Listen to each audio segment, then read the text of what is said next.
गुरुदेव, बाबा की महिमा का मैं क्या गुणगान करूं।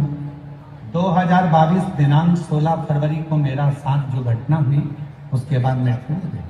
गुरुदेव, मेरी 3 बेटी थी और 3 बेटी, हम दोनों पति पत्नी और तीनों बेटियां सब आराम से रह रहे थे। गुरुदेव, मेरी बड़ी बेटी 2022 में 16 फरवरी बुधवार के दिन नहाते समय उसने पानी का गीजर चालू करा, हीटर चालू करा और उसे नल के पानी में करंट आ गया और तभी उसकी मौत हो गई, वो मर गई। उसके बाद मेरा पूरा परिवार टूट गया।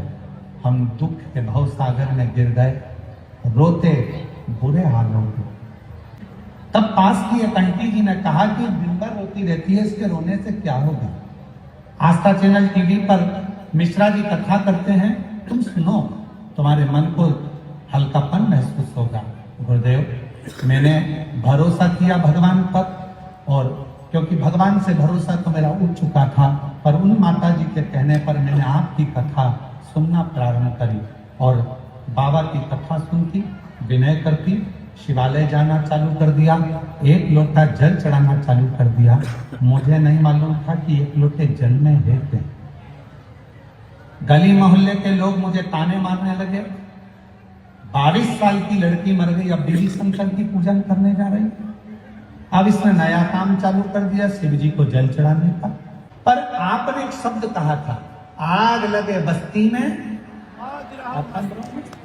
आपका वो शब्द मैंने धारण कर लिया और मैंने सबकी बात सुनना बंद कर दिया। अब तो मैं शिव जी के मंदिर जाती, बाबा को निवेदन करती और बाबा से एक ही बात कहती, तूने मेरी बेटी दी है बाबा, कुछ कृपा कर कर मुझे वापस लौटा दे, ऐसी कृपा कर दे।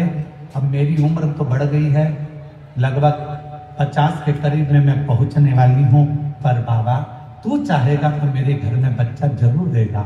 हमारी 3 बच्चे थे, तीनों को पूरा कर। गुरुदेव, बाबा ने ऐसी कृपा कर दी, डॉक्टर तो कहे थे कि अब तुम मां नहीं बन सकती, पर मेरे बाबा ने लाज रखी और 7 जुलाई 2025 को बाबा की कृपा से पुत्र रत्न की प्राप्ति हो गई। महाराज, 22 साल की बेटी चली गई थी और लोग शिव मंदिर जाती थी तो भी ताना देते थे। आज बाबा की कृपा से पुनः बाबा ने बेटे के रूप में वही बेटी को वापस दिया है। जोरदार